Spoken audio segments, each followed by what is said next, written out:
So thriving has several requirements. The first one is becoming centered on self, not self-centered. Take the time to take care of yourself. Make yourself the priority in your own life, because it's really important. Because you cannot care for others until you care for yourself. This is the most fun one, because as you leave here and you go back home, you're going to know who the energy vampires are, and you're going to say, ooh, EV, Say you're sorry. When you need to say you're sorry, say it, put it out there, get it out there, and mean it.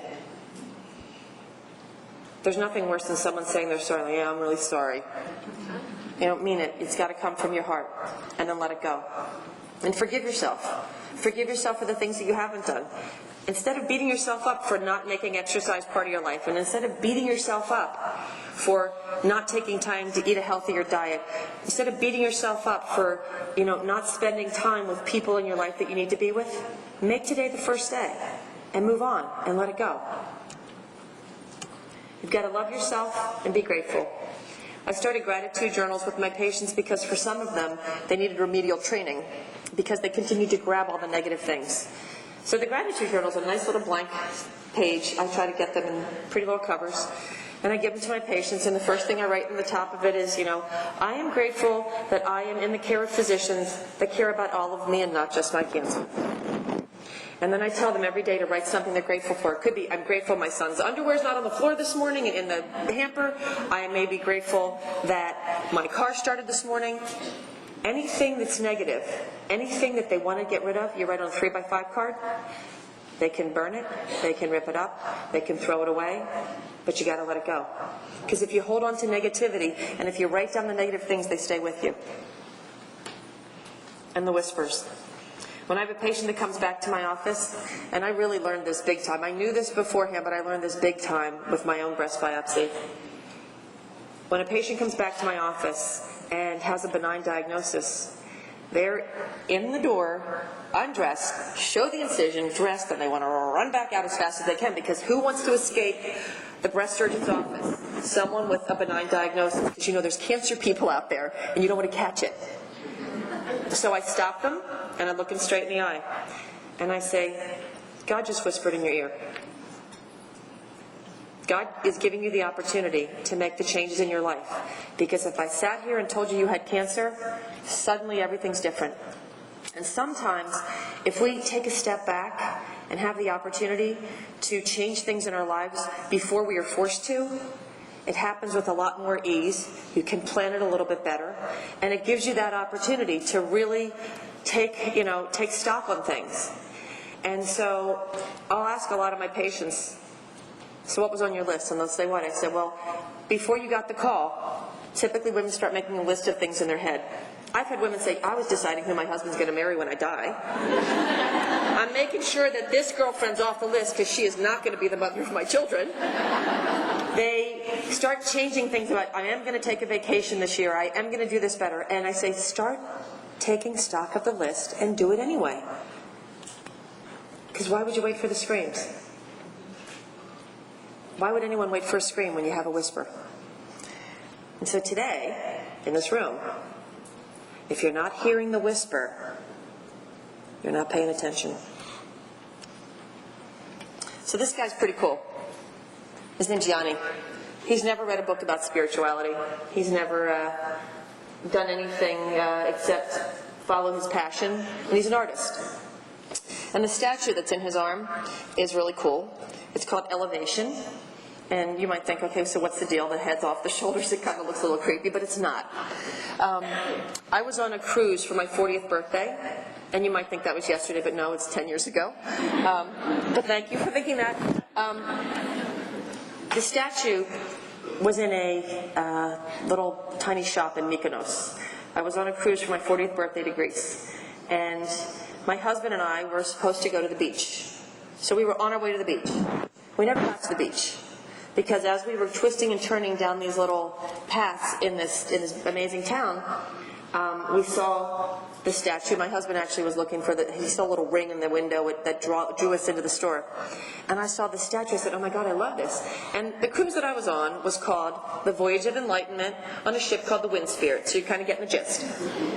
And so I see this statue, and I said to my husband, I said, oh my God, I said, this is like when a woman, or me, is getting to this place where you realize it's not just about the physical body. It's about that sense that you get as you elevate yourself outside of who you are. And the statue was called Elevation. And I loved it. And my husband said, I'm not carrying it back on the plane. And I said, okay. So we went to Athens our very last night, and we were having dinner in the Plaka, and dark streets, all kinds of ways to not be able to find this place. I didn't even know this existed. We're walking down the street to get a cab, and I see this light on the edge of the street, and here is this studio. And there's the statue. I said, honey, this is a sign. I said, I am supposed to take this statue home with me. He's like, yeah. So anyway, long story short, we walk in, we're with friends, and I'm describing how this statue spoke to me. And this guy gets up from behind the desk and he says, I'm the artist that created this. And so he goes, you know exactly what I meant when I did this. So we're all kind of blown away. Of course, I took the statue home, I bought it, and then I sat down, and you can see the smile on my face because I got my way. On the upper left-hand side is a statue of these women.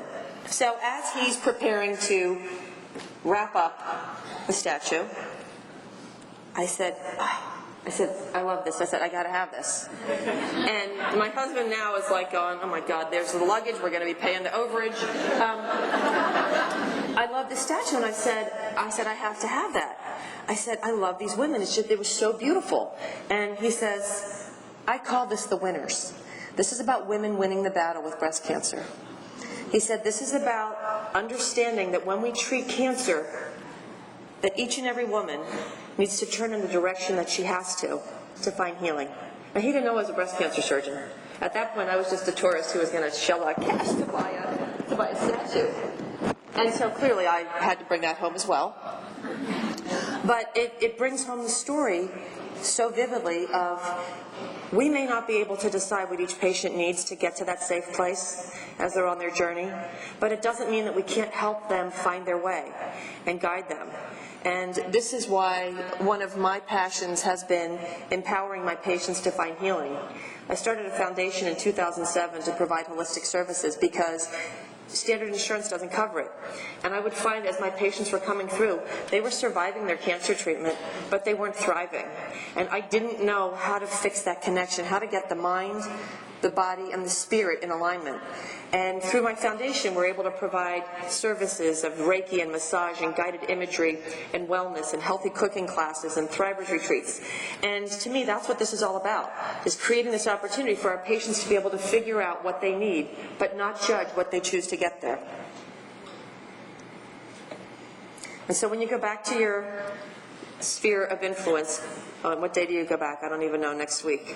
When you walk back into your department and you take away the lessons that you've learned at this conference, you're going to learn all the academic stuff about radiation therapy delivery, but hopefully you'll realize that you, as one individual, has the opportunity to touch the world and change it. And I may not be able to change the world in ways that I would love to, but I can keep throwing that pebble in the pond and create a ripple and touch the world in ways that hopefully changes how we provide the care. Because we know how to treat patients, we know how to treat their physical cancer, but we need to remember to treat all of them as we are on our journeys. And so Thrivers have perspective. Because once someone's been diagnosed with cancer, they kind of figure out what's important every day. The things that may have been on their top 10 list before are no longer on that list. And they know how to prioritize. And for a lot of us, we could probably use a little help with the priorities. But learning how to prioritize is something that we can also help them to make sure that they're going to get to a safe place. And there's this little thing called passion. I was asked last week how I became so passionate about breast care. And when I told the story, I started bawling, so I'm not going to cry today. But the passion that I have for breast care came from one of my patients. I had a 32-year-old who was diagnosed with breast cancer while she was pregnant. And Dawn's amazing, and I can tell you the story because it's in my book. But Dawn was 32, and she was 34 weeks pregnant when she came to me with this lump in her breast. And so we obviously needed to get her delivered, so we matured the baby's lungs.